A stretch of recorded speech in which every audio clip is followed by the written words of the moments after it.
Bonsoir à tout le monde. Voilà, je suis ravie de voir tout le monde. Voilà, donc ce soir, on a la chance d'avoir donc Dinko Creo, qui en fait, on a de la chance parce qu'en fait, il devait arriver qu'en juillet, et l'écrivain qui devait être là en mai-juin, c'était un Brésilien, il vit en Amazonie, et compte tenu de la situation, il n'a pas pu venir, mais heureusement, Dinko a pu avancer sa résidence. Donc Dinko est arrivé il y a une dizaine de jours à Saint-Nazaire et il restera jusqu'à fin juillet. Voilà. Donc on va discuter, je vous laisserai la parole. Dinko a traduit des poèmes, donc on va vous lire aussi des poèmes. Et donc n'hésitez pas si vous voulez prendre la parole. Voilà, on n'est pas nombreux, donc profitez. Voilà. Donc là, Dinko est né à Sarajevo en 1986 et fait des études à Zagreb, Bihac, Sarajevo, Paris et Rennes. Ces dernières années, vous avez écrit des critiques littéraires, des essais, des nouvelles, une pièce radiophonique, de la poésie. Vous intervenez aussi pour le théâtre, vous traduisez et vous êtes membre du comité de rédaction d'une revue pour la culture et les questions sociales. Donc au travers de... Elle n'existe plus malheureusement. Ah, elle n'existe plus. Bon, voilà. Bon, vous pourrez nous en parler peut-être si. Donc voilà, au travers de toutes ces activités, on voit bien que votre matière première, c'est la littérature, la langue et aussi le monde d'aujourd'hui. Et donc ma première question aurait été comment vous pourriez présenter votre travail au travail de toutes ces activités.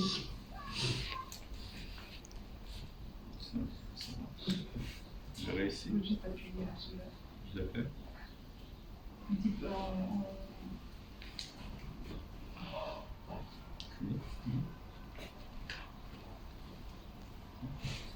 Désolé. C'est bon? C'est bon? Non. Là. Je vais reprendre. C'est normal. Maintenant? Oui. Bon, tout d'abord, bonjour. Merci Elisabeth pour cette introduction. Merci de m'avoir accueilli à Saint-Nazaire, à la Maison des écrivains étrangers et traducteurs. Merci à vous d'être venus. Merci à la médiathèque. Donc, c'était quoi déjà la question? Voilà. Comment vous pourriez définir votre activité d'écrivain, traducteur, essayiste, critique autour de la langue et de... Je crois que je ne suis pas un de ces écrivains qui peuvent vraiment qui peuvent dire qu'ils écrivent toujours la même œuvre ou que tout ce qu'ils écrivent fait partie d'un projet unique et que les genres et les formes différentes ne sont que des différentes manières de le traiter. Donc, pour moi, ce n'est pas vraiment le cas. Dans un certain sens, je crois que j'ai plusieurs personnalités, vraiment. Une approche un peu schizophrène, peut-être. Quand j'écris la poésie, quand j'écris la critique littéraire, quand j'écris... je ne sais pas, dans la nouvelle, dans l'essai, j'ai des approches différentes, c'est des sujets différents, c'est des aspects différents de la langue, voilà, qui m'intéressent. Mais de l'autre côté, si je devais chercher un dénominateur commun, je dirais bien que c'est toujours la langue qui me préoccupe. Voilà, la langue comme matériau. J'étais toujours fasciné par la langue, même dans ses aspects les plus quotidiens. Peut-être surtout dans ses aspects les plus quotidiens, les plus banaux peut-être. Cette utilisation spontanée quotidienne de la langue. C'est quelque chose qui me fascinait, voilà, dès la petite enfance, les mots, Voilà, donc justement, on va commencer peut-être par votre petite enfance. Donc, vous avez connu la guerre. Et donc, est-ce que vous pouvez nous parler un petit peu de cette période où c'est là où vous avez découvert aussi la littérature, la lecture et les bandes dessinées? Bon, en fait, la lecture, j'ai découvert un tout petit peu avant. Mes parents, qui étaient universitaires, m'orientaient, et d'ailleurs prof de français, ils m'orientaient toujours vers la littérature, vers la lecture. Donc, c'était les BD et les contes pour enfants, les contes de fées, mais aussi euh, plein d'autres genres de textes. Enfin, oui, mais l'expérience de la guerre a certainement profondément changé, influencé mon expérience de lecteur aussi, et ce pour de différentes raisons. D'abord, bon, quand la guerre en Yougoslavie a éclaté en 91, en Bosnie c'était en 1992, j'avais 6 ans. Je lisais depuis 2 ans peut-être déjà. Et je me suis... bon, pour moi, d'abord, c'était une expérience de confinement radical. Donc, moi, ça, avec le Covid, c'était pas mon premier confinement. Mon premier confinement, c'était le printemps 92, que je me suis rendu avec ma mère, enfin, elle s'est rendue avec moi dans sa ville natale, qui s'appelle Bihać. On l'a mentionné quand on a parlé de mon parcours biographique et éducationnel. Une petite ville dans l'ouest de la Bosnie, qui n'était pas d'un point de vue général, qui ne serait pas très intéressante, sinon qu'elle était d'une importance stratégique pour plusieurs côtés dans cette guerre. Et c'est pourquoi elle s'est retrouvée complètement bloquée. Donc c'est une petite ville de peut-être 30 000 habitants. Elle s'est retrouvée complètement isolée dans le blocage complet. Et bon, les adultes avaient leurs préoccupations à eux, bien sûr, dans ce genre de situation. Avec les bombardements quotidiens, on ne pouvait pas sortir, on ne pouvait pas jouer. Et déjà, j'étais un enfant fragile, de santé fragile. Je me méfiais, je n'étais pas trop. J'avais pas une vie sociale, disons, avec les autres enfants très, très développés. Mais aussi à cause des bombardements de la situation, on ne pouvait pas jouer comme les enfants le feraient normalement. Donc on passait beaucoup de temps dans les abris, dans les souterrains, dans les caves, voilà. Et pour moi, j'étais souvent seul avec le livre, seul avec mes lectures, voilà. Et je lisais vraiment tout. Alors tout, d'Homère, de Kundera, bien sûr, j'avais 6 ans. Quand je dis que je lisais du Kundera, ça ne veut pas dire que je lisais pour y trouver une histoire ou des idées que je pouvais raconter alors à quelqu'un. Si quelqu'un me demandait au niveau très basique de quoi s'agit-il dans ce livre, moi je ne saurais pas le dire. Mais je lisais à cause des mots, je lisais à cause de la texture de la langue, de tout ce qui m'étonnait, ces étranges combinaisons de mots et de phrases et toutes les images qu'ils suscitaient. Et j'avais aussi des cahiers où j'écrivais un peu de tout, bien sûr. J'écrivais sans me soucier de ce qui était le début, la fin, de ce qui devrait être peut-être un texte, la fin d'un texte, le début d'un autre. J'écrivais tout et partout. Et des fois, ce dont je me souviens, c'est un souvenir très vif, c'est que certains livres m'intriguaient, soit par leur aspect physique, voilà, l'image sur la couverture, quelque chose comme ça, ou juste la texture, soit par leur titre, qui me paraissait très mystérieux, qui me paraissait... Voilà. Mais j'arrivais pas, en lisant, j'arrivais pas vraiment à comprendre ce qui se passait là-dedans. Alors j'inventais moi-même des histoires. Voilà, j'écrivais moi-même des histoires en imaginant ce qui pourrait bien se cacher derrière tel ou tel titre ou telle couverture. Donc là, on va lire un petit extrait d'un texte de commande qui est paru en revue en mars 2019.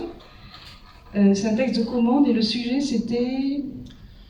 C'est un texte qui est paru dans une revue de BD qui s'appelle Gorgonzola, qui d'ailleurs sort pas très loin d'ici, en Mayenne, édité par un ami à moi, Maël Ranou, et c'était un numéro sur la bande dessinée croate. Donc ils avaient un dossier sur la bande dessinée croate, mais pas seulement en tant que travaux de bande dessinée, enfin la bande dessinée elle-même, mais aussi les divers textes critiques, essais, etc. Donc j'ai écrit sur mon expérience de lecture de bande dessinée. Voilà, donc on avait prévu de lire un texte, mais on n'a pas choisi en fait. On choisit le morceau.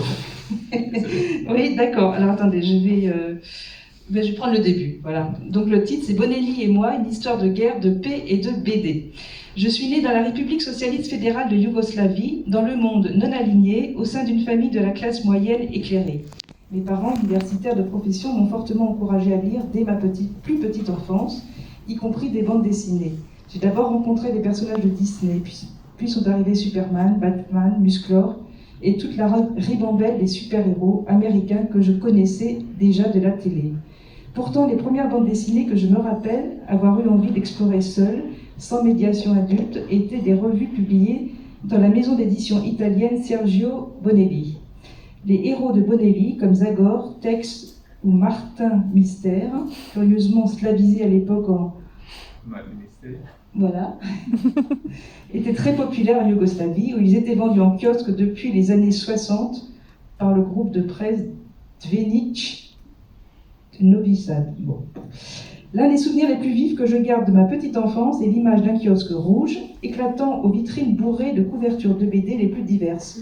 La fascination enfantine que j'éprouvais pour ces images et ces couleurs flamboyantes générait d'interminables rêveries sur les aventures fantastiques que cet homme devait receler. Donc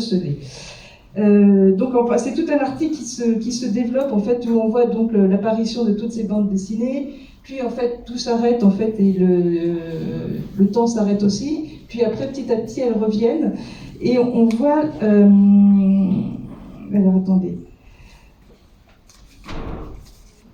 après l'explosion donc de l'ex-Yougoslavie. Donc il y avait en fait il y avait des cartouches en fait, c'est ça qui devait expliquer ce qui se passait dans les épisodes précédents. Et donc dans les nouvelles éditions, ces cartouches étaient vides. Le cas le plus évident était celui des cartouches vides. Dans les séries Bonelli, bien que la plupart d'entre elles ne reposent pas sur une continuité très soignée, les références aux événements des épisodes antérieurs ne sont pas rares. Comme souvent dans les séries BD, une telle référence est d'habitude accompagnée par une note en bas de page, qui renvoie au numéro que le lecteur peut consulter afin de s'informer de ce passé en question. Le comité de rédaction reprenait cette pratique dans leur traduction. Les éditeurs et les traducteurs quant à eux, introduisirent une nouvelle approche. Ils reprenaient des éditions originales, les cartouches en bas de page, où les notes étaient situées, mais ils les laissaient vides. Je me souviens bien de l'état de confusion profonde que ces champs vides, ou plutôt vidés, provoquaient chez moi chaque fois que je tombais dessus. C'était comme si on me renvoyait à quelque chose dont je devais me souvenir, tout en m'interdisant de le faire. Aujourd'hui, je vois dans ce procédé un exemple éloquent de la manière dont on intervenait dans notre mémoire culturelle dans les années 90. On ne se contentait pas d'effacer le souvenir de la Yougoslavie et du passé culturel, politique et social que ces peuples avaient partagé pendant presque un demi-siècle. De surcroît, on remplissait la mémoire collective de vide. Oui, tout d'abord, oui, je dois avoir quelques explications à tout le monde. D'abord, c'est intéressant, enfin, la France, c'est vraiment un pays de bande dessinée, pas seulement pour la production française, franco-belge, mais aussi un grand marché du manga, aussi un marché non négligeable de la bande dessinée américaine aussi.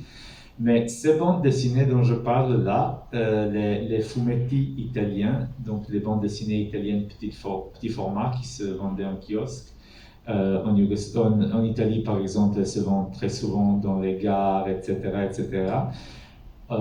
Généralement ne sont que très peu connues en France.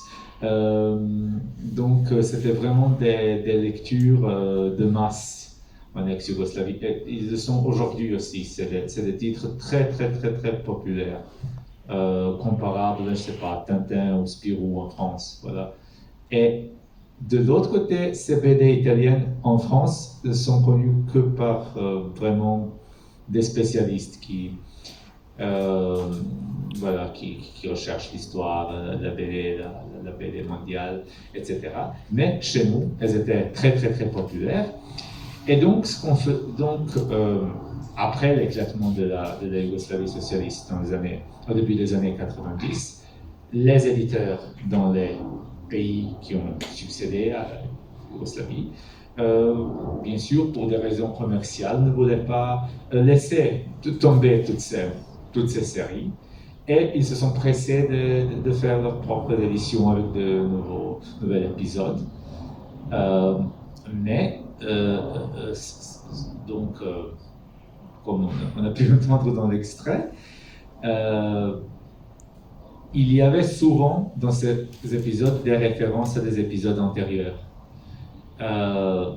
Et qui d'habitude, on avait toujours une note en bas de page dans une cartouche, donc dans le cadre BD, une cartouche en bas de page, on avait une note de bas de page, où on disait consulter tel ou tel épisode.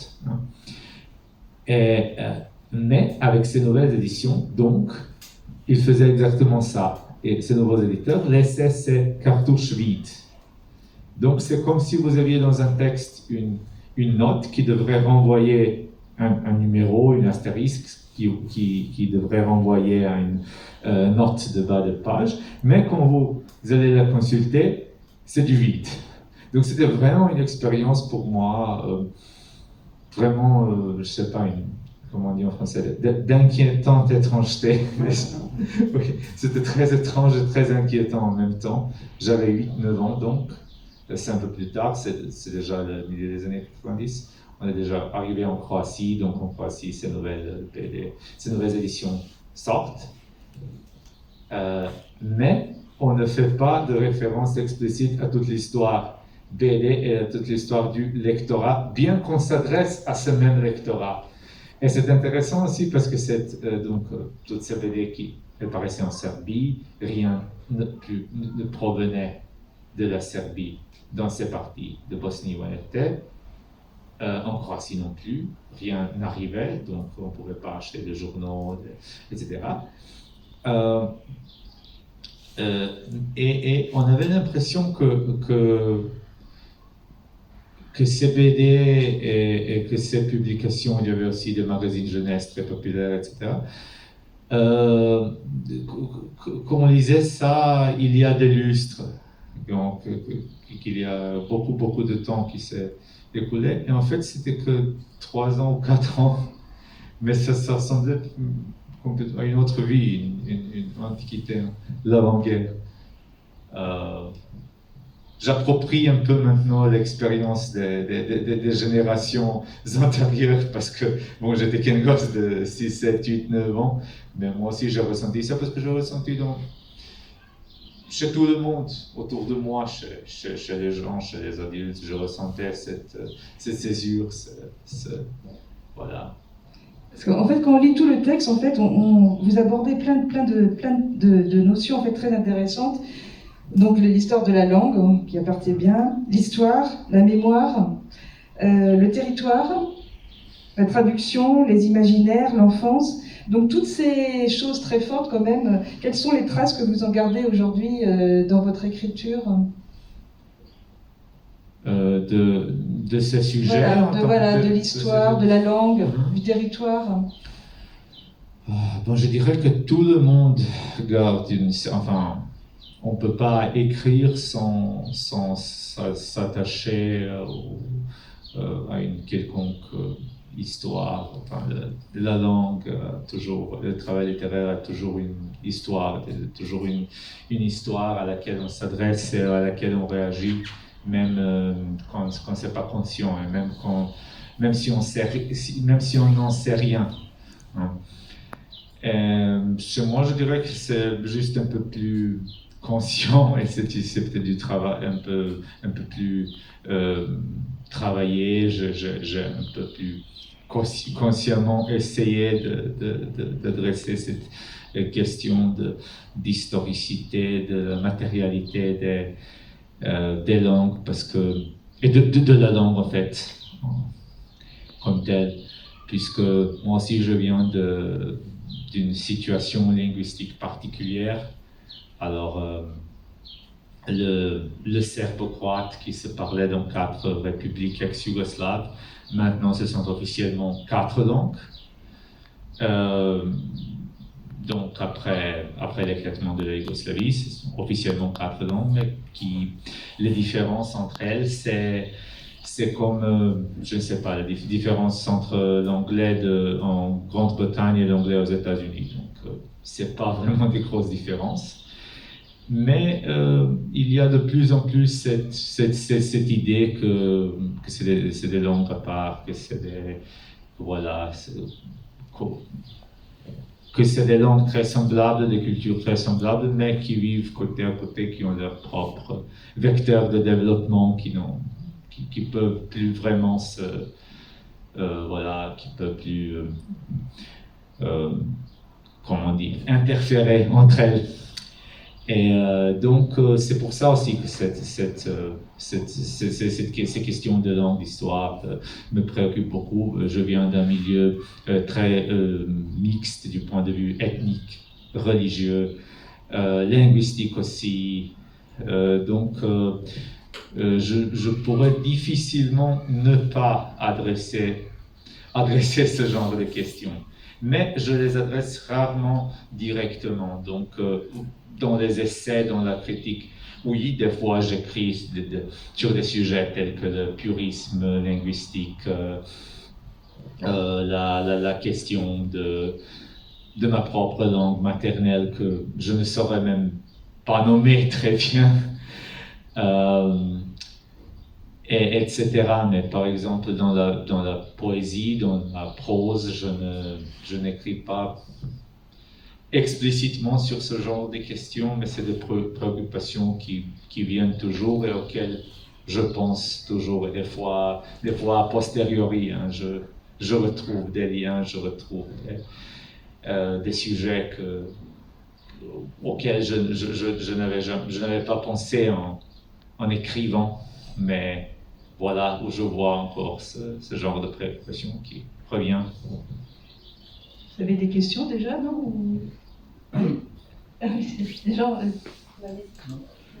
Vous avez dit que le serbo-croate était devenu 4 langues d'Espagne. Donc on imagine le serbe, le croate, le bosniaque et le monténégrin. D'accord. Et est-ce qu'on peut envisager, il faut considérer qu'il y a des traductions, par exemple, entre un livre qui est écrit en macédonien et à destination du public serbe ou croate? Macédonien et slovène, il y a des traductions. Donc le macédonien et le slovène, c'est des langues qui sont un peu plus, un peu, elles sont aussi des langues slaves du Sud, mais d'habitude on les traduit. Mais ces 4 dont j'avais parlé, le monténégrin, le serbe, le croate, le bosniaque, non, on ne fait pas même aujourd'hui. Il y avait des tentatives de traduction entre le serbe et le croate, par exemple. De ces tentatives ont été ridiculisées même par les plus gros nationalistes. Même ça semblait absurde, vraiment.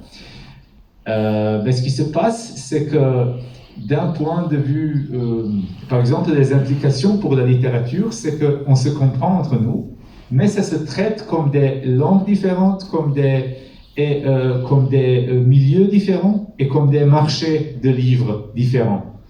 Donc, souvent, on fait les mêmes la même édition d'un livre, par exemple d'un écrivain croate, on fait le même livre, on le publie séparément en Croatie, en Bosnie, en Serbie et en Monténégro, mais sans traduction.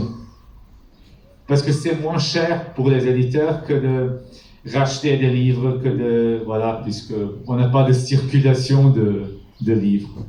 Et en France, c'est pas inhabituel non plus. Hein. Par exemple, il y a des écrivains, je ne sais pas, québécois qu'on publie séparément en France, séparément au Québec, en Belgique, etc., dans des milieux francophones différents. Sauf que là, c'est des très petites langues qui sont juste une à côté de l'autre. Donc, c'est vraiment un petit champ littéraire. Hein. C'est pas un souci, les gens se comprennent. C'est pas un souci, ils se comprennent tous. Oui, mais je parle, par exemple, là je parle comme lecteur, voilà, comme quelqu'un que, voilà, des fois j'habite à Zagreb, en Croatie, j'aimerais bien me procurer, par exemple,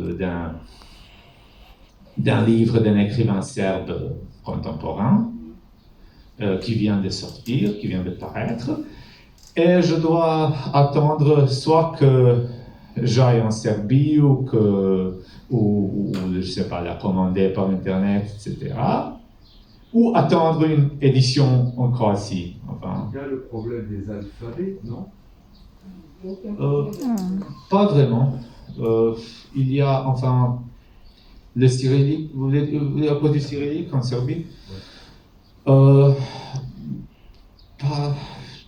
Oui, mais bon, même aujourd'hui, je crois que la plupart des livres, en ce qui concerne, au moins en ce qui concerne la littérature, la prose, la poésie, se publie en alphabet latin, je crois. Oui, de toute façon, le sort peut s'écrire en alphabet latin, c'est pas un souci. Il peut s'écrire, mais aussi j'ai parlé à des éditeurs, c'est intéressant parce que j'ai parlé à des éditeurs serbes ces dernières années qui m'ont dit que, par exemple, ils favorisaient l'alphabet latin à cause du lectorat potentiel dans les autres milieux de cette langue commune. Que des fois, où ils auraient le choix, ou des fois, s'ils réfléchissaient sur tel ou tel livre, dans quel alphabet le publier, ils choisissaient l'alphabet latin à cause du lectorat plus jeune qui peut-être ne connaît pas le cyrillique. Mais en fait, c'est genre 9 lettres. Hein.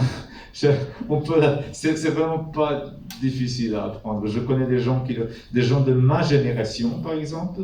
Moi, j'ai encore étudié, bon, quand j'ai appris à lire, c'était encore la Yougoslavie, on étudiait tous les deux l'alphabet à l'école, etc. Mais je connais des gens de ma génération qui, par exemple, en Croatie, qui étaient intéressés qui avaient des bibliothèques de famille chez eux, qui étaient intéressés par les livres en cyrillique, qui l'ont appris eux-mêmes, vraiment. Enfin, dans quelques heures, on peut apprendre des lettres différentes et puis on arrive à le maîtriser, c'est pas un tel problème. Il y a une question de... Moi, j'ai perdu la question autour de tout ça, mais moi, je suis 8-9 ans plus grande que toi, je suis yougoslave et j'habite ici, donc je suis trop contente que tu expliques ça, que j'essaie d'expliquer aux gens ici. Mais c'est vrai, on a deux écritures et je suis trop contente que tu dises ça parce que je pensais que c'est ma génération dernière qui a eu tous les deux écritures, tous les deux l'alphabet, ouais. Et c'est... Oh, ça fait plaisir de t'écouter, ça me fait... Merci. Ça me ferait, c'est trop bien. Merci. De ce système que vous parlez, dans quelle langue vous vous sentez le plus en famille? C'est-à-dire, dans quelle langue vous vous sentez le plus libre? Dans quel alphabet? Vous écrivez en croate. Je dirais que j'écris en croate serbe ou serbe-croate, personnellement, parce que je ne me sens vraiment pas libre dans aucune de ces langues telles qu'elles sont perçues aujourd'hui. Parce que c'est la perception qui change aussi. C'est pas seulement les langues qui ont changé, mais par exemple de ce qu'on en Croatie où j'habite, ce qu'on considérait la langue croate dans les années 80, par exemple, même par la droite, même par les nationalistes, même par les conservateurs, ce qu'on considérait comme langue croate, niveau vocabulaire, niveau syntaxe, etc., était beaucoup plus, disons, ouvert, beaucoup plus permissif, ce qu'on considère la langue croate aujourd'hui. Donc moi, ce que j'écris, ça peut peut-être être une, je sais pas, je dirais que c'est une sorte de croate des années 80, peut-être, des années 70. C'est bizarre. Mais quand on parle de ces questions comme ça leur donne aussi un aspect, je sais pas, ça leur donne une lourdeur particulière. On a l'impression que les gens chez nous sont obsédés par ce genre de questions. Des fois, c'est le cas, mais des fois, on n'y réfléchit pas. Hein. On se comprend. Et des fois, juste on lit ou on parle et on n'y prête pas autant d'attention. C'est que après quelques temps qu'on dit « Ah voilà, cette expression que tu as utilisée, qu'est-ce que ça veut dire, c'est bizarre. » Ou ma grand-mère parlait comme ça. Parce qu'il y a aussi ce genre de différence, par exemple. Les grand-mères, on les chérit, hein. Pas certaines, pas toutes. Peut-être, oui, mais il y a aussi ces différences de... Ça dépend des grand-mères. Hein. Vive les grand-mères. Mais il y a aussi ce genre de différence parce que ce qui est peut-être dans une norme linguistique considérée comme du langage contemporain, ça fait un peu archaïque dans une autre. Et c'est pour ça que j'ai dit que c'est cet exemple de grand-mère, on le rencontre des fois, oui, c'est intéressant. Mais je veux dire, des fois, on ne se préoccupe pas trop de ce genre de questions. Enfin, ça dépend qui, ça dépend où. Mais quand on se... Allez-y. À l'époque où tu étais confiné, tu t'es vraiment senti libéré par les mots ou c'était plus dans ton énergie qui était libérée, quelque chose qui était confiné? Dans l'enfance, dans la guerre? Dans la guerre, maintenant. Dans Un moi, échappatoire. d'une façon, oui. Pour moi, les mots, la langue, c'est toujours, ça relève toujours du présent, ça relève toujours de ce qui se passe, de l'actuel, du social, du politique, mais pas d'une manière vulgaire, et pas au premier niveau, je dirais. Mais voilà les répercussions de tout ce qui se passe autour de nous. Dans la langue, cet exemple de pluralisme linguistique, de l'éclatement d'une langue, etc., c'est un exemple évident, mais il y en a aussi qui sont beaucoup plus subtils.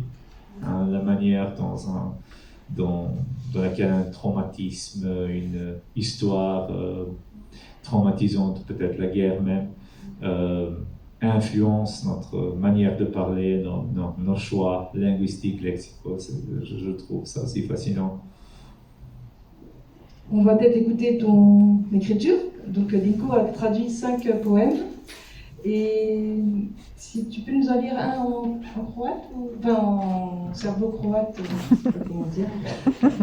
En ce qui est du nom, je ne me soucie pas du tout. Hein. D'accord, Vous ok. pouvez dire aussi un quoi, donc Ok. ça m'est égal. D'accord, ok. Donc ça sera le premier? La jungle? Oui. D'accord. Donc moi je vais le lire en français et puis après je vous laisse... Alors, la jungle. Ce qui nous attendait après l'arbre généalogique, c'était la jungle. On avançait tant que ça marchait. Mais ce n'était pas pour longtemps. Notre emprise faiblissait. Les épaules brûlaient et le nerf sciatique se mettait à saboter. On devenait toujours plus vulnérable. La brousse a su en profiter. On a capitulé dans les fleurs des champs, au pied d'un mur. On a vidé nos boissons énergétiques, examiné le ciel, signé nos surnoms, et déjà, il fallait rebrousser chemin. On pouvait entendre la route. De temps en temps, on croyait même sentir le café de la station-service. Les étoiles étaient correctement tracées. Cependant, on savait qu'il n'y avait pas de raccourci à prendre, Là où on se trouvait, les bus ne s'aventurent plus. Džungla. Poslije obiteljskog stabla čekala nas je džungla. Probijali smo se sve dok je išlo, no to nije bilo dugo. Hvat nam je slabio, ramena gorjela, a i šijatiku srovario. Postajali smo sve ranjivi, divljina je to znala iskoristiti. Kapitulirali smo u poljskom cvijeću. U podnožju jednog zida iskapili energetsko piće, provjerili nebo, potpisali se nadimcima i već nam je valjalo natrag. Čuli smo cestu, na trenutke bi nam se čak i učinilo da možemo namirisati kavu s benzinske. Zvijezde su bile propisno ucrtane. Ipak, znali smo da prečice za povratak nema. Tamo gdje smo se nalazili, autobusi više ne skreću. Merci. Merci à vous. Et je dois dire que c'était improvisé parce que le projet, en fait, c'était de traduire pas seulement quelques poèmes, mais une série de poèmes avec une collègue. Mais à la fin, on n'a pas réussi à s'organiser, donc j'ai dû faire j'ai dû improviser, voilà. Je sais pas, vous voulez en lire un deuxième ou... Oui, je peux maintenant directement. En français? Peut-être. Okay. De toute façon, c'est une auto-adaptation, disons. C'est pas évident de se traduire soi-même, donc une paraphrase plutôt.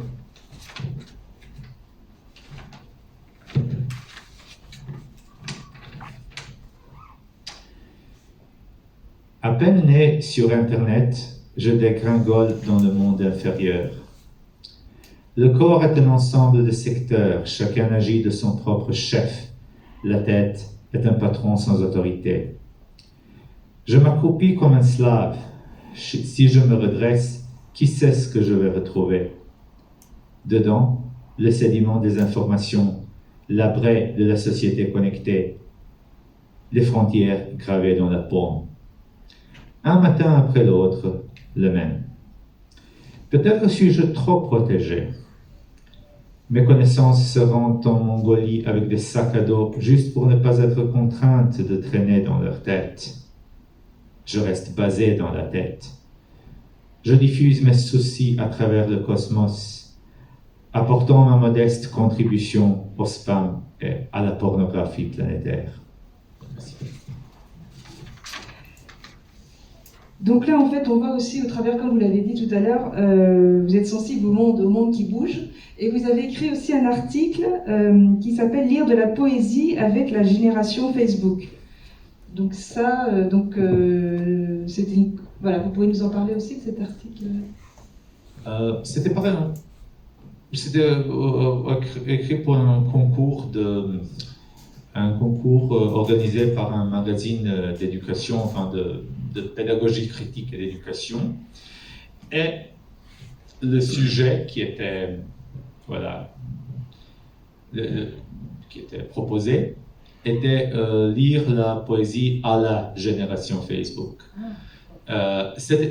J'ai bien écrit avec, hein. Oui. Mon titre est avec, parce que je me suis dit que dans cette formulation, déjà c'était en 2016, et je me suis déjà dit à l'époque que c'était assez problématique. Donc, d'un côté, la génération Facebook, je ne suis pas sûr ce que c'est. Je crois que moi, je suis peut-être la génération Facebook parce que les enfants, même en 2016, n'utilisaient pas trop Facebook. Ils avaient déjà d'autres réseaux. Et de l'autre côté, j'ai voulu mettre en question cette hiérarchie qui est inscrite. Même si c'était proposé par une publication qui fait de la pédagogie critique, qui se veut d'une approche alternative, disons, à l'éducation. Mais même dans le sujet formulé, il y avait inscrite une hiérarchie très prononcée. Voilà. Lire la poésie à la génération. Comment lire la poésie aux enfants, aux élèves qui sont de l'autre côté, qui restent passif en fait dans ce genre de rapport. Et j'ai essayé un peu d'intervenir dedans, c'est pourquoi mon article s'appelle Lire la poésie avec la génération Facebook, bien que j'ai des réserves à l'égard de ce que la génération Facebook pourrait être, mais bon, la génération TikTok, disons, ça marche aussi. Donc, ce qui m'intéressait, c'était comment lire parce que je crois vraiment que la poésie, la littérature, en général, peut nous dire plein de choses aujourd'hui, nous parler dans des manières que les autres formes, les autres médias ne sont pas capables. Mais dans cet article, je me suis intéressé à la poésie vraiment comme un discours souvent liminal, comme un discours vraiment qui est censé parler d'une manière qu'aucun autre discours ne peut répliquer. Sinon, pour moi, c'est pas de la poésie. Et voilà, je me suis intéressé à ce genre de sujet-là. Donc, comment lire avec plutôt que de lire à, et comment, d'une manière générale, approcher l'enseignement de la poésie ou voilà, la pratique poétique. Vous êtes pessimiste? Non, pas du tout, pas du tout.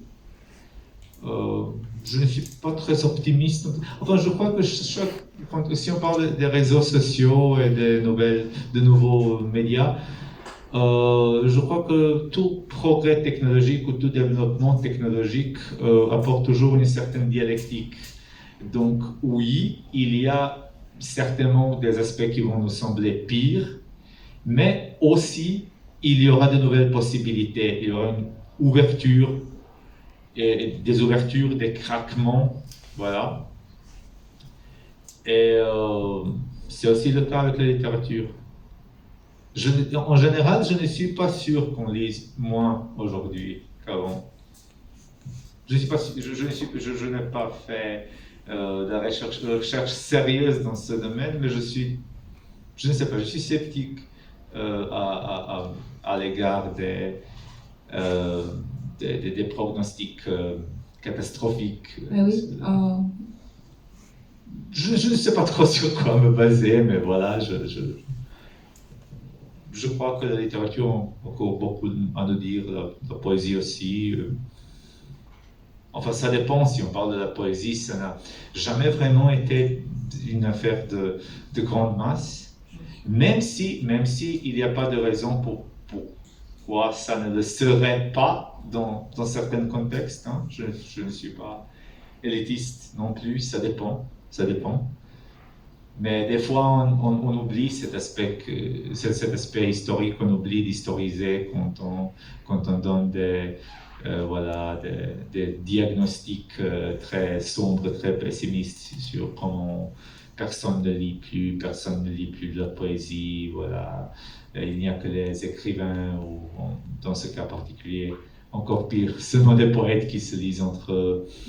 Je ne suis pas sûr, parce que il faudrait voir comment c'était il y a 30, 40, 50 ans, parce qu'on a tendance à toujours on est ancré dans le présent, on a tendance toujours à réagir sur comme ça, impulsivement, un peu, en oubliant la dimension historique.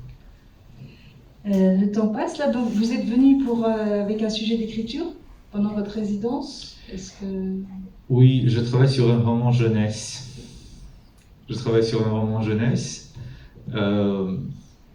C'est mon premier roman. Mon premier roman jeunesse, c'est mon premier roman tout court.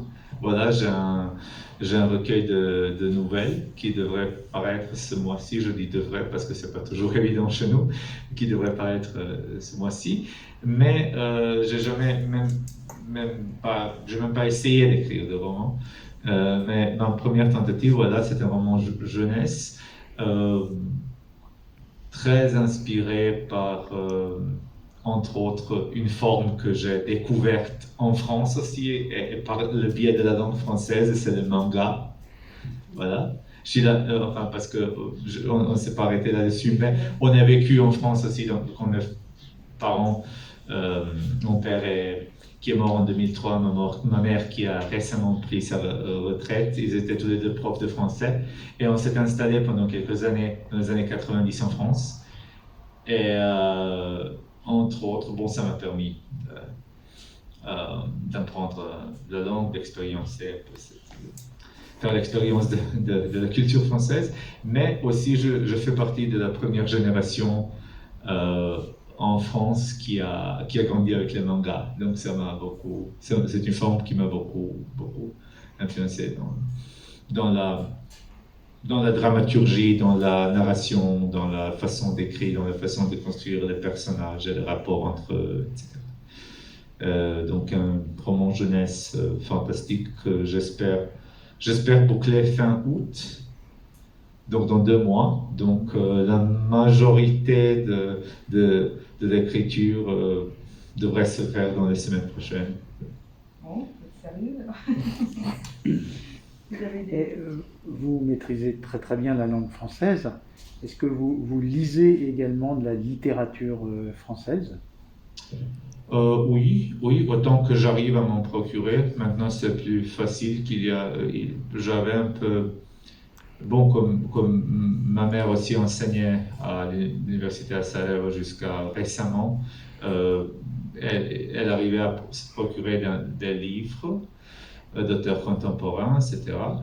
Mais maintenant, c'est beaucoup plus facile grâce à Internet, grâce à la possibilité pas seulement de commander des livres physiques, mais aussi des livres numériques. Donc j'essaie de suivre l'actualité littéraire. Et bon, aussi, le premier trajet que j'ai fait après mon arrivée à Saint-Nazaire, c'était de me rendre ici, à la médiathèque, voilà, emprunter un gros sac de livres. Donc je vais en profiter. J'envisage de profiter de mon séjour aussi pour lire beaucoup. Et merci à la médiathèque. Je ne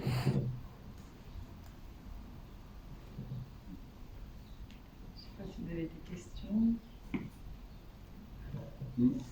Comment les Français perçoivent, je dirais, la situation d'un pays qui a éclaté en morceaux?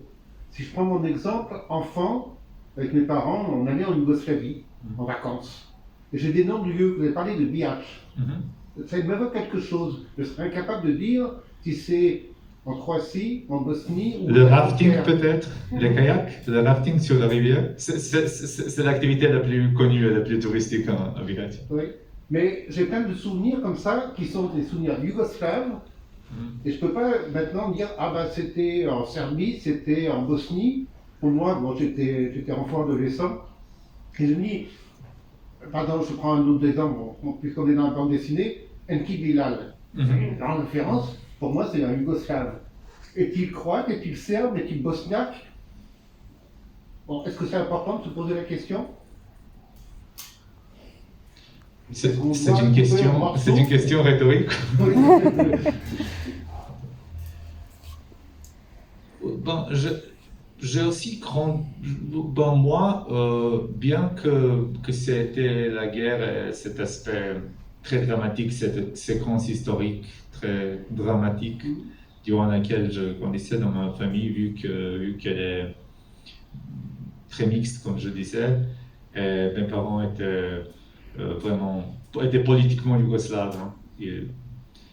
Ils venaient de milieux très, très différents d'un point de vue social, ethnique, géographique, etc. Mais ils étaient politiquement yougoslaves, ils étaient membres du Parti communiste sincère, pas par opportunisme.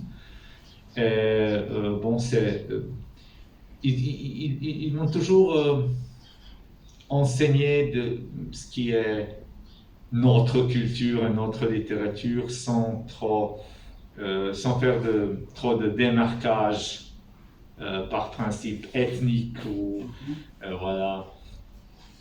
sans trop divisé par les républiques, etc.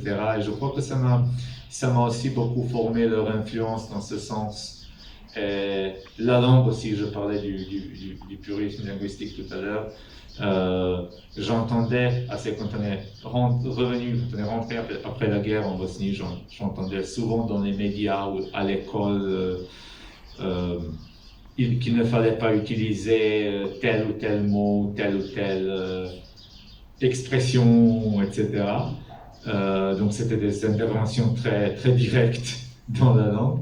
Et mes parents me disaient toujours, bon, c'est des bêtises, la langue est faite pour être parlée, pour être écrite, pour inclure, voilà, on peut pas charcuter la langue comme ça. Et donc, tout ce que je disais, je crois que c'est grâce à leur influence aussi.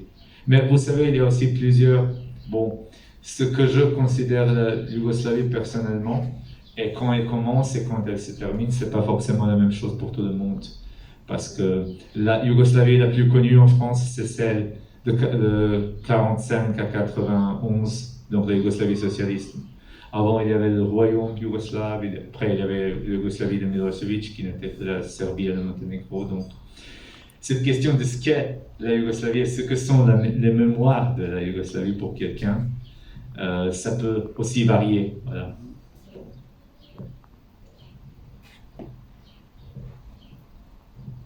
Moi, je veux juste amener à votre début de votre question. Moi, quand je suis plus grand que toi, ça n'existait pas en fait. On dit, moi, mon papa, côté papa, sont des Istria, donc c'est aujourd'hui on peut dire Croatie. Mais on ne disait pas vous vivez en Croatie, on disait que, et c'est important, le nom de la ville. On ne se partageait pas, ça n'existait pas vraiment Croatie, c'est bon, si on était d'accord, mais bon, tout à fait quand même. Moi, je suis grandi comme Yougoslave, et Yougoslave sur le Slave du Sud, et c'est un mélange, c'est évident que c'est un mélange. Et à partir des générations plus jeunes que toi, je crois que les gens qui ont nourri par le lait national et par le nationalisme, ils ont resté dans leur tête fermée et c'est difficile, c'est super difficile d'expliquer. Mais notre génération, on ne disait pas je vais aller à Croatie. On me disait j'y vais au Pula, j'y vais à Rijeka, j'y vais à Zagreb, j'y vais à Sarajevo. On ne disait pas j'y vais à Bosnie. Ça n'existait pas, donc c'est pas par hasard que votre mémoire ne vous trompe pas. Vous ne pourrez pas dire si c'était au Croatie ou au Bosnie. Mais c'est vrai pour ce genre de milieu. Je suppose, par tout ce que tu as dit, que tu as grandi dans un milieu similaire au mien. Donc, mais ça dépend aussi beaucoup de l'expérience personnelle, hein, parce que même en Yougoslavie, il y avait toute une Yougoslavie alternative de familles qui n'aimaient peut-être pas ce système, des histoires alternatives à l'histoire officielle qui se racontait dans le milieu familial. Donc, il y avait des gens qui ont grandi avec un autre genre d'histoire que toi et moi, et auquel qui ont grandi avec ces différences qui étaient soulignées. Donc c'est une question aussi d'où tu viens, du milieu familial, du milieu... Parce que en école, dans l'école, c'était l'unité, et voilà, la fraternité et l'unité. C'est un slogan qui est une variation de liberté, égalité, fraternité. On avait un autre qui disait Bratstvo, fraternité et unité. Mais à l'école, dans le domaine public, c'était le discours dominant. Il y avait des gens qui ont grandi avec d'autres genres d'histoires, d'autres genres. Donc, peut-être, je crois que c'est le point aussi. Vous avez eu beaucoup de chance de grandir dans un pays, vous êtes plus jeune que madame, mais vous avez grandi dans un pays laïque. C'est très important, je trouve, pour l'esprit des gens, parce qu'ils ont une autre vision de la société. Quand après l'explosion de la Yougoslavie, dans certaines régions d'ex-Yougoslavie, les partis religieux ont pris le dessus et donc ont imprimé dans la tête des jeunes une certaine vision, une certaine optique. Et là, c'est un sacré problème de société. Oui, et ça tient aussi à des particularités de nos nationalismes dans les pays. slaves du Sud, dans les pays d'ex-Yougoslavie, qui sont des nationalismes très liés à la religion, parce que c'est aussi des nations qui se constituaient pour une grande partie sur le religieux en tant qu'une partie de l'identité ethnique. Et donc, enfin, j'ai vécu près de 15 ans dans la Bosnie d'après-guerre, et le religieux et l'ethnique, c'était très... Voilà, c'est très proche et identifiable souvent l'un à l'autre. C'est très marqué en Bosnie. C'est très marqué, mais je ne sais pas, d'un côté c'est très marqué, mais de l'autre côté, le fait que ces différences ethniques et religieuses soient si marquées dans le domaine public vous permet aussi de les voir, de critiquer le nationalisme, de critiquer ces idéologies identitaires qui en proviennent. Alors que par exemple dans la Croatie ou dans la Serbie d'aujourd'hui, c'est beaucoup plus implicite souvent. Vous ne voyez pas, en fait, en Croatie, le nationalisme croate est souvent invisible puisqu'il est partout dans les institutions, dans les écoles, alors que en Bosnie-Herzégovine, qui est même après la guerre, même après beaucoup d'efforts de changer cette situation, qui reste mixte. Donc, même moi qui suis retournée en Bosnie en 2018, je peux vous dire que ça fait un effet. Moi, ça m'a glacé parce que je venais de France, je connais l'histoire du pays, mais ça donne une impression. Moi, l'impression que j'ai eue, c'est que la guerre était terminée depuis la veille. On a l'impression que les gens circulent dans les rues, bien sûr, mais les gens se regardent presque en chien de faïence. Au meilleur des cas, ils s'ignorent, et ils circulent parce qu'ils ont besoin de circuler, mais c'est un climat très pesant. Moi, j'ai eu une sensation de pesanteur, rien que le fait de circuler dans les rues. Et franchement, j'étais contente de revenir en France parce que ça fait un effet. Moi, je n'avais pas gardé. Moi, j'y suis retournée donc, pour la première fois après la guerre, en 2018. J'avais, disons, que l'image d'avant, les souvenirs d'avant. Et ça m'a fait un effet vraiment sur le moral. J'ai eu du mal. J'ai eu du mal. Je n'y suis pas restée longtemps. Mais quand je suis arrivée le premier jour, j'étais obligée d'y aller pour des raisons familiales. Mais j'ai eu... ça m'a fait l'effet comme si j'avais pris un coup de matraque sur la tête, à peu près cet effet-là. Après, évidemment, au fil des jours, on s'habitue. On s'habitue, on circule, on fait comme tout le monde. Mais franchement, c'est très pesant. C'est très pesant, on a l'impression que les gens se regardent, dans le meilleur des cas, ils s'ignorent, dans le pire des cas, ils se regardent presque en chien de faïence. Et ça fait un beau effet. Mais je crois que c'est indissociable de la crise en général et de ce qui se passe, de la situation économique qui est en beaucoup d'égards pire maintenant que 2 ou 3 ans après la guerre. Après la guerre, il y avait un grand enthousiasme, par exemple à la fin des années 90. Moi aussi, je trouve que la crise est plus profonde aujourd'hui. Je trouve que c'est pire à beaucoup d'égards, mais voilà, il y a 26 ans maintenant se sont écoulés après la fin de la guerre, donc avec, je sais pas, le chômage qui est à 50% et tout, je ne sais pas à quoi d'autre on pourrait s'attendre, mais d'un point de vue, je ne sais pas, symbolique, je disais ça au niveau... je ne sais pas, je ne suis pas sûr que ce soit mieux en Croatie aujourd'hui, par exemple, que ce soit beaucoup mieux, mais le fait qu'il y a cette vision de la Croatie qui est réussie, qui a gagné la guerre, etc., et qu'en Bosnie, c'est la guerre congelée, comme on dit, c'est la guerre juste qui a appuyé sur pause, et voilà. C'est pour cet effet que c'est beaucoup plus visible en Bosnie. Et je crois que c'est aussi une question de discours. Parce que quand vous allez en Croatie, quand vous voyez le chômage, quand vous voyez les tensions, quand vous voyez par exemple les traumatismes des vétérans de la guerre, hein, il y a beaucoup plus de violence familiale, beaucoup plus de suicides parmi les vétérans de guerre maintenant qu'il y a 10 ou 15 ans. Parce que ces traumatismes se sont approfondis avec la crise qui ne se paisait pas. Donc, en Croatie, il y a aussi ce genre de choses qui arrivent. Mais c'est peut-être beaucoup plus refoulé par ce discours de la Croatie, voilà. Sur le littoral, ils ont la chance de pouvoir vivre du tourisme, principalement. Donc, je pense qu'ils ont dû avoir aussi, pour certaines familles, peut-être des subventions, je ne sais pas, ils ont peut-être de l'Europe, je ne sais pas, comme maintenant la Croatie est dans l'Union européenne, peut-être qu'ils ont eu des subsides, je ne sais pas. On n'a pas cette impression-là, on a l'impression que les gens font tout pour accueillir les gens qui viennent de l'extérieur. Bon, c'est vrai qu'ils vivent majoritairement de tourisme, mais c'est pas du tout là.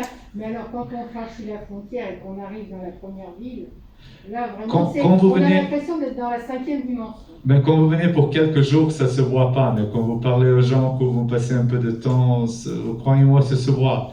Hein. Et il y a eu une petite catastrophe épidémiologique l'été dernier parce que on montait en masse, on falsifiait le nombre des contaminés du Covid pour pouvoir ouvrir les frontières au plus vite parce qu'une énorme partie de la population vit du tourisme.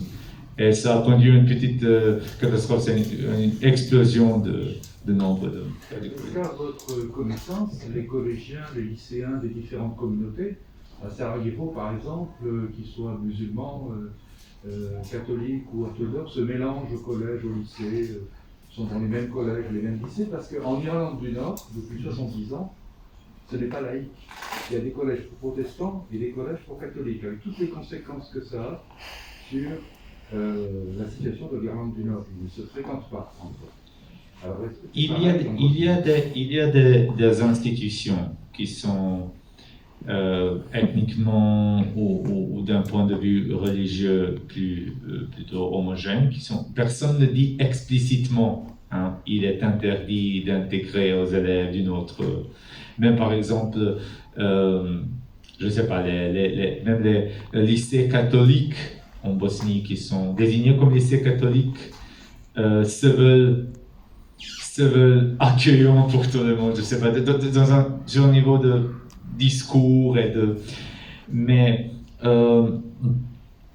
et il y a aussi ce phénomène de ce qu'on appelle 2 écoles sur un même toit, sous un même toit. Donc, 2 institutions éducationnelles, c'est dans beaucoup de parties de la Bosnie, mais qui suivent des programmes de cursus complètement différents. Donc, par exemple, un Croate, un Bosniaque, un Serbe, un Croate, des élèves qui se rencontrent rarement, etc. Mais dans la vie quotidienne, sur les terrains de jeu, on est encore, même après la guerre, on est beaucoup trop mélangés pour que tout puisse se dérouler en parallèle. Hein. Les gens se rencontrent, Et ce problème de ségrégation, par exemple, on parle, je reviens à ce que j'ai précédemment discuté en réponse à la question de Madame. Encore une fois, cette ségrégation dans l'éducation, ça existe en Croatie aussi, par exemple. Ces écoles parallèles au cadre d'un même immeuble, mais on n'en discute pas autant, puisqu'il y a ce discours de la Croatie qui a vaincu dans la guerre, qui s'est émancipé du socialisme, qui a rejoint l'Union européenne, plus de nationalisme, plus de problèmes. Et pour la Bosnie, il y a ce discours de « Ah, la Bosnie, c'est toujours le trou noir de l'Europe, etc. » Et donc, en Croatie, ce genre de problème, personne ne le connaît. On connaît qu'en de la Bosnie. Je crois qu'on est à court de temps. Désolé. Vous pouvez continuer après. On peut continuer. Oui. Voilà, dehors. Maintenant, on va Les cafés sont ouverts. libérer les... Fréquenter les terrains des cafés. Merci Désolé. beaucoup. Non, c'est très Merci.